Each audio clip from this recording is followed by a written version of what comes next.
नमस्कार। Welcome all of you to Asia's time capsule. मैं हूं रविभूषण तिवारी। स्वागत है आप सभी का एशियाज टाइम कैप्सूल में। यूएसएसआर का टूटना व्लादिमीर पुतिन खुद कह चुके हैं, इनके हिसाब से बहुत बड़ी जियोपॉलिटिकल ट्रेजेडी थी। पर पिछले 100 सालों में भी सबसे बड़ी ट्रेजेडी थी। ये अपने आप में बहुत बड़ी जीत थी पाकिस्तान के लिए, अमेरिका के लिए, यूरोप के लिए और इंडिया के लिए। ये न्यूज शॉकिंग। जब 1991 में जो एक बहुत बड़ा देश था जिसको इंडिया गर्व से कहता था कि भारत का सबसे अच्छा मित्र है, वो कंट्री अचानक से 15 देशों में बिखर जाता है। वो था यूएसएसआर। और उस समय इस तरीके से विदेशी अखबारों ने इसे कवर किया था, जिसमें अमेरिकन कुछ अखबार हैं जो मैं आपको दिखा रहा हूँ। इसमें ये खुश थे। सबसे ज्यादा महत्वपूर्ण यह जानना है कि आप सब लोगों के लिए ये जानना सबसे इम्पोर्टेंट है कि यूएसआर के टूटने के समय दुनिया भर में रिएक्शन क्या थे। अमेरिका और बाकी दुनिया इंडिया को कैसे देख रही थी, ये इससे आपका ये क्लियर होगा। यूएसएसआर का टूट चुका था, यहाँ के लोग स्तब्ध थे। अमेरिकन खुशियां मना रहे थे कि कोल्ड वॉर का हमारा एक राइवल अपने आप टूट गया। और कोई वॉर नहीं, कोई मिसाइल नहीं, कोई गोली नहीं, दुश्मन अपने आप 15 देशों में टूटकर बिखर गया। दुश्मन अपने आप बर्बाद हो गया। और इंडिया में आप देखें तो लोग निराश थे, क्योंकि हमने पूरे कोल्ड वॉर में यूएसएसआर के समय अपने आप को खुद को अलाइन करके रखा था यूएसएसआर के साथ। अब यूएसएसआर के गिरने के बाद एक ही सुपर पावर बची थी, यूनाइटेड स्टेट ऑफ अमेरिका। आपको जान के हैरानी होगी कि अमेरिका उस वक्त इंडियंस को कैसे देख रहे थे। यहाँ पर आप देख पाएंगे, ये एक आर्टिकल है अक्टूबर 1991 यूएसएसआर का, जो कि धीरे धीरे कई महीनों में टूटा था। और उस वक्त अमेरिकन मीडिया ने कुछ इस तरह की रिपोर्टिंग करी थी, जो बहुत ही मजे ले लेकर यूएसएसआर का टूटना ऑब्जर्व किया था। और जो उस वक्त इंडिया में रिपोर्टर थे, उन्होंने कुछ इस तरीके से यह बात रिपोर्ट करी है। लिटरली उन्होंने कुछ इस तरह लिखा हुआ है कि इंडिया फील्स और फेल्ड आइडियोलॉजिकली, इकोनॉमिकली, स्ट्रेटेजिकली। जो भारत की मदद कर रहा था वो देश अचानक से गायब हो चुका है। आप कह सकते हैं कि अमेरिकन का खुद तो ना समझ में आता है, लेकिन पाकिस्तानी इतना कुछ नहीं थे। तो वेस्टर्न यूरोप के साथ साथ पाकिस्तानी इसलिए कुछ थे क्योंकि 1971 के वॉर में, जिस वॉर में पाकिस्तान का विभाजन हुआ था, बांग्लादेश कर एक अलग देश बना था, उस वॉर में यूएसएसआर का क्रिटिकल रोल था।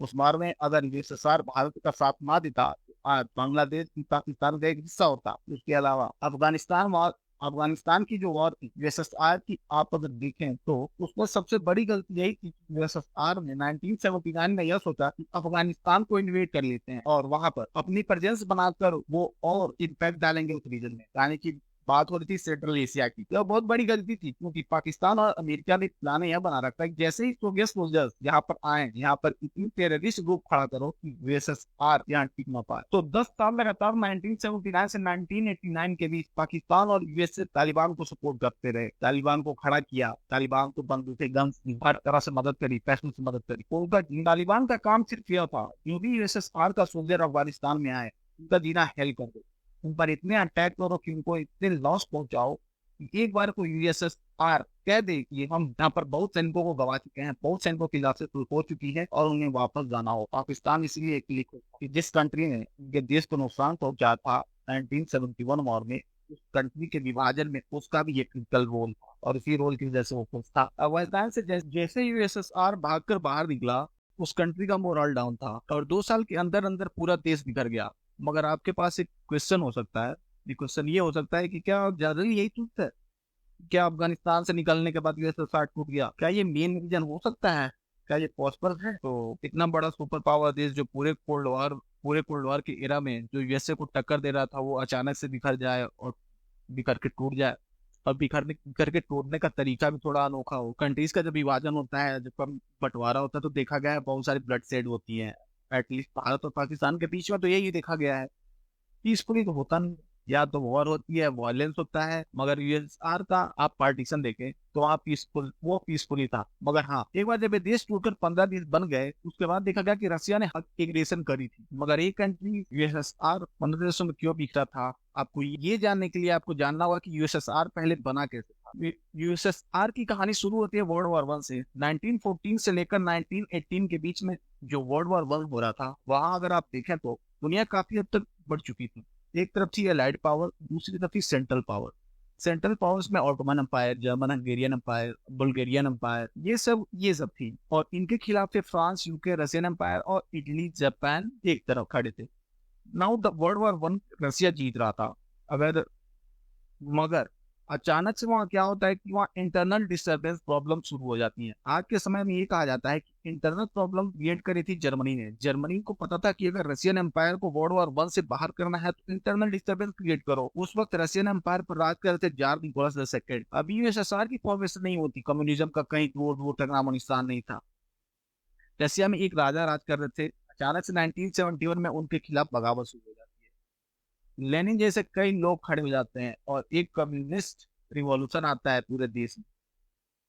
जर्मन पूरी कोशिश कर रहे थे कि बगावत जार के खिलाफ जो हो रही थी उन्हें और भड़काया जाए, क्योंकि अगर रसिया देश के अंदर ही बगावत जीलेगा तो वहीं पे जीत हो जाएगा और वर्ल्ड वॉर 1 में पार्टिसिपेट नहीं कर पाए। इस तरह सेंट्रल पावर्स जीत जाएंगी। कुछ हिस्टोरियन तो ये भी कहते हैं कि व्लादिमीर लेनिन, जो कि खुद मतलब रसियन थे लेकिन वो रहते थे स्विट्जरलैंड, ये वेट कर रहे थे कि रसिया में इंटरनल डिस्टरबेंस कब क्रिएट हो कि फिर वो वहां जाएं और लोगों को कम्युनिज्म के बारे में बताएं। मैंने बहुत समय बिताया है स्विट्जरलैंड, जर्मनी में, और लोगों को कम्युनिज्म के बारे में पता है। मैंने बहुत समय बिताया है स्विट्जरलैंड में, जर्मनी में, और वहां मैंने कार्ल मार्क्स नाम का जो व्यक्ति है उसकी किताबें पढ़ी है। उससे बहुत कुछ सीखा है। और मैं ये मानता हूँ कि अगर कार्ल मार्क्स ने जो कहा है अगर वह रसिया में भी अप्लाई कर दिया जाए तो रसिया में गरीबी, भूखमरी, अनएम्प्लॉयमेंट खत्म हो जाएगी। इस तरह की प्रॉब्लम खत्म हो जाएंगी। अचानक से वर्ल्ड वॉर 1 के बीच में व्लादिमीर लेनिन स्विट्जरलैंड से सेंट पीटर्सबर्ग के लिए रवाना हो जाते हैं। लेनिन ये नहीं चाह रहे थे कि रसिया डीस्टेबलाइज हो जाए। लेनिन ये मानते हैं कि कार्ल मार्क्स के जो विचार है अगर ये अप्लाई कर दे तो रसिया में अगर रसिया को कम्युनिस्ट बना दे तो वहां के लोगों की लाइफ ट्रांसफॉर्म हो जाएगी। मगर जर्मन एम्पायर लेनिन को एक पॉइजन की तरह देखता था। उनका मानना था कि लेनिन को आप पहुंचा दो और रसिया में इंटरनली डिस्टर्बेंस क्रिएट करो। अब इंटरनली डिस्टर्बेंस क्रिएट करो, पहले अपने आप रसिया इंटरनली डिवाइड हो जाएंगे और निकोलस जार खुद वही बिजी हो जाएंगे और रसिया खुद वर्ल्ड वॉर 1 से बाहर पुल आउट कर लेंगे। और हुआ भी से वही, रसियंस खुद आपस में उलझ गए और वर्ल्ड वॉर 1 से बाहर पुल आउट कर लेगा। और हुआ भी यही। वहां पर राजा के खिलाफ इतने प्रोटेस्ट होने लगे कि वर्ल्ड वॉर 1 के बीच में रसियन एम्पायर को वहां से पुल आउट करना पड़ा। वहां पर आप कह सकते हैं कि लेनिन ने तो नींव रखी थी यूएसएसआर की, जो यूएसएसआर आज का एक सुपर पावर देश बना। तो हम ये कैसे कह सकते हैं कि लेनिन ने जर्मनी का काम किया? जिस काम के लिए लेनिन आए थे लेनिन ने वह काम किया। खैर अब लेनिन पहुंच गए थे रसिया में। जार के खिलाफ लोग पहले ही खड़े हो चुके थे because of war, other problem like भूखमरी। फिर लेनिन ने शुरू किया बोल्शेविक रिवॉल्यूशन। लेनिन वहां पावर हाथ में लेने ही वाले थे, वहां इनके सामने खड़े होते हैं व्हाइट आर्मी के लोग। अब ऐसा तो हुआ कि नहीं, आप देश से बाहर थे इतने सालों तक और फिर आप देश में आते हैं, कहते हैं कि देश को मैं कम्युनिस्ट कंट्री बना दो और वहां रातों रात कम्युनिस्ट कंट्री बना दो। डेफिनेटली वहाँ कुछ लोग तो इसका विरोध करेंगे ही। कुछ लोग कहेंगे कि राजा ही सही था, उसी को वापस लाते हैं, तुम लोग गलत तरीके से रूल करोगे। फिर क्या था, लेनिन को रेजिस्टेंस झेलनी पड़ी। तो लेनिन की जो रेड आर्मी थी उसके खिलाफ खड़ी हो गई। रसिया में व्हाइट आर्मी और रसिया वर्ल्ड वॉर 1 लड़ रहा था वो अपने ही देश में लड़ने लगा। वहां के लिए युद्ध हो गया। एक तरफ लेनिन के लोग, व्हाइट आर्मी के लोग, एक तरफ लेनिन के लोग और दूसरी तरफ व्हाइट आर्मी के लोग आपस में लड़ पड़े। कई मिलियंस मारे गए। कहा जाता है 70 लाख से 1 करोड़ लोगों की डेथ हुई रसिया सिविल वॉर में, मारे गए। आप सोच कर देखिए इतना बड़ा लॉस है ये देश के लिए। जब तक सिविल वॉर खत्म होती है तो जीत होती है व्लादिमीर लेनिन की, रेड आर्मी की, कम्युनिज्म की जीत होती है। पूरे देश में कम्युनिज्म फैला दिया जाता है और इतना 1922 में यूएसएसआर फॉर्म होता है। लेकिन लेनिन ने यूएसएसआर बना तो लिया लेकिन उसे रूल नहीं कर पाया। इस काम के लिए स्विट्जरलैंड से आए थे, सिविल वॉर लड़ी, करोड़ों लोगों को मरवाया, लेकिन रूल नहीं कर पाए। 2 साल के अंदर ही व्लादिमीर लेनिन की मृत्यु हो जाती है। फिर उनके बाद आता है जोसेफ स्टालिन। इनके कई निर्णय बहुत कठोर थे। इनके अंडर में रसिया से वर्ल्ड वॉर 2 जीती, लेकिन ये बहुत ही कठोर निर्णय थे। हमेशा जो भी इनके खिलाफ कुछ बोला था उनको ये डालते थे गुलाब। ये एक रीजन था। ये मानते थे कि फोर्सफुल माइग्रेशन करो, जहाँ पर लोग कम है वहाँ और लोगों को बसाओ, जहाँ ज्यादा है वहां से उखाड़ो और कहीं और फोर्सफुल माइग्रेशन करो। और इस फोर्सफुल माइग्रेशन से भी बहुत लोगों की मृत्यु हुई। इस वजह से दुनिया के मास मर्डर्स में भी इनका नाम आता है। अगर आप दुनिया के मास मर्डर्स के बारे में जानेंगे तो आप भी दंग रह जाओगे। वहां पे हिटलर के साथ साथ इनका भी नाम है, वहाँ स्टालिन का भी नाम है। वो कहते हैं कि इनका नाम और ऊपर आना चाहिए। इससे आपको समझ सकते हैं कि रसियस ने कितने बदतर दिन देखे हैं, रसियस ने कितने बदतर दिन देखे हैं। इस लिस्ट में आपको बहुत सारे चीनी नेता भी मिलेंगे। स्टालिन ने पहले पूरे समय जब तक प्रेसिडेंट थे, उन्होंने केवल रोथलमस दिखाई। ये लोगों से केवल कह रहे थे कि जिस दिन मैं नहीं रहा, यानी कि जिस दिन मैं मर गया, अमेरिका और बाकी यूरोप ने बर्बाद कर दिया। यानी खुद पर इतना हाई लेवल का कॉन्फिडेंस था इनका कहना था कि मैं जो कहता हूँ और करता हूँ वो बहुत जरूरी है। मुझे जो गलती करता हुआ मिलेगा, उसे उसे सजा तो देनी पड़ेगी, और उनकी सजा भी बहुत कठोर होगी। या आप कह सकते हैं कि सोवियत यूनियन ने फिर अच्छे दिन कब देखे थे, सुपर पावर में तो सुपर पावर थे, फिर इन्होंने राइज कब किया था। आप केवल मौतों के बारे में बता रहे हो, तो ये शुरू होता है स्टेलिन की मौत के बाद। जी हाँ, आप सही सुन रहे हैं। उन्होंने स्टेलिन के मरने के बाद ही वर्ल्ड एवरेज जीडीपी इंडेक्स में अपने अच्छे रैंक अच्छी लाइफ शुरू करी। नहीं तो आप देखें, इन्होंने स्टेलिन के मरने के बाद वर्ल्ड एवरेज जीडीपी इंडेक्स में जीडीपी जो भी इससे ऊपर उठना शुरू किया था। नहीं तो आप देखें तो यहाँ 1905 से 1930 तक, राजा को हटाने से लेकर कम्युनिज्म को लाने तक, इनका जीडीपी बहुत गिर चुका था। फिर स्टेलिन के सामने 1945 में भी देखो तो इनकी जीडीपी गिरी हुई है। लेकिन जैसे ही स्टेलिन की मौत होती है 1953 है, उसके बाद इनकी जीडीपी भी सही होती है। ये स्पेस रेस में बहुत आगे जाते हैं, और इन्होंने पहला सैटेलाइट भी लॉन्च किया जिसका नाम था स्पुतनिक स्पुतनिक 1। और इसके बाद इन्होंने अंतरिक्ष में इंसान भी भेजे हैं, और उसके बाद इन्होंने अंतरिक्ष में इंसान भी भेजे हैं, जिसमें इसमें यूरी गागरिन पहला इंसान जो अंतरिक्ष में जाता है, वो रसियन था। इसके बाद एक वोमेन भी थी, वो भी रसियन। और अब यूएसएसआर जियो पॉलिटिकली भी एक्टिव होता है, और कई देशों से अपने अच्छे संबंध बनाता है, खासकर भारत से। और फिर इंडिया को जब फूड फूड शॉर्टेज या फिर पैसों की कमी या फिर हथियारों की जरूरत थी, तो यूएसआर ने भारत को हर तरह से सपोर्ट किया। धीरे धीरे यूएसएसआर में आ जाती है निष्क्रियता, आप कह सकते हैं ठहराव। यानी ये कोई कंट्री ना ही ग्रो कर रहा हो, ना आगे बढ़ रहा हो। 70s में ये कंट्री में कोई पॉलिसी चेंज नहीं होती, नहीं 70s तक इस कंट्री में कोई पॉलिसी चेंज नहीं होती है। अब यहाँ लिटरली ब्यूरोक्रेसी में भी करप्शन होने लगता है, करप्शन अपने पीक पर आ जाता है। और रीजन था यूएसआर ने जो गलती है अफगानिस्तान में कर दी थी, सबसे बड़ा ब्लंडर था वो। इस इन्वेजन पर इनको बिलियंस का लॉस हुआ, और बदले में इन्हें गेन हो कुछ नहीं हुआ, गेन हुआ जीरो। इसके अलावा भी ये अफगान वॉर के साथ ही इनके और पैसे खर्च हुए। वो था न्यूक्लियर प्रोग्राम पे, ये कम्पीट कर रहे थे न्यूक्लियर प्रोग्राम में यूनाइटेड स्टेट ऑफ अमेरिका से। यूएसए का सपोर्ट कर रहे थे जर्मनी, फ्रांस, ये सब कंट्री। तो अगर आप देखें तो न्यूक्लियर आर्मरेज में भी यूएसएसआर के बिलियंस खर्च हो रहे थे, और यही पैसों की प्रॉब्लम यूएसएसआर को तकलीफ पहुंचा रही, ये इनको और कर रही। इसी बीच यूएसएसआर में जो आज में यूक्रेन है, वहाँ एक बड़ा डिजास्टर होता है, चेरनोबिल चेरनोबिल पावर प्लांट। 1986 में वहां पर कई लोग मारे जाते हैं। यूएसएसआर पूरी कोशिश करता है कि ये न्यूज वेस्ट में न पहुंचे, लेकिन वहां लोगों को पता लग जाता है कि यूएसएसआर में सरकार स्टारवेशन, हंगर, बाकी बहुत सारे न्यूज को छुपाती है। कंट्रीज में इंटरनली डिस्टर्बेंस को, कंट्रीज की प्रॉब्लम्स को, इन सबको छुपाती है। और इसी के बाद 1989 में कंट्री के एक दिग्गज नेता बोरिस येल्सिन जाते हैं अमेरिका एक दिन की। उस समय भी अमेरिका ने सोचा कि बोरिस जेल्सन को स्टैचू ऑफ लिबर्टी दिखाते हैं, न्यूयॉर्क की बिल्डिंग दिखाते हैं। लेकिन आपको बता दो कि बोरिस जेल्सन ने ये सब देखने से मना कर दिया। और आप भी हैरान हो जाएंगे ये जानकर कि उन्होंने अमेरिका के सुपर मार्केट देखने का फैसला लिया। जी हाँ, सुपर मार्केट देखने का। उन्होंने कहा हमारे यहाँ ऑप्शंस नहीं होती, वैरायटी नहीं होती। फिर वे गए टेक्सास और पूरा देखा कि कैसे एक सुपर मार्केट फंक्शन करती है। और अमेरिका एक सुपरमार्केट, और अमेरिका लिटरली चौंक गए थे कि एल्सा इस तरह मार्केट को विजिट कर रहे थे, और एल्सा इतनी ऑप्शंस देख कर खुद भी चौंक गए थे कि कंज्यूमर आता है जो भी उसको चाहिए, अगर उसको वैरायटीज चाहिए, अगर उसमें वहाँ अवेलेबल है। और बोरिस येल्सन एक ही जगह वहां पर दूध, सब्जियां, चॉकलेट, आइसक्रीम, एक ही जगह ये सब देख कर चौंक गए थे कि कंज्यूमर आता है, जो भी उसको चाहिए लेता है, और उसमें भी उसको वैरायटीज चाहिए तो वो भी अवेलेबल है, और कंज्यूमर उसको लेकर पेमेंट एक जगह करके चला जाता है। यूएसएसआर में ये थी कि दही तैयार करनी है, पेंसिल तैयार करनी है, बैग तैयार करना है, या फिर जो भी डेली आइटम्स है वो तैयार करनी है। तो एक आदमी कैलकुलेट करता था कि दूध कितना प्रोड्यूस हुआ है, कि दही तैयार हो जाती थी, बाकी जो बचता था वो वेस्ट हो जाता था।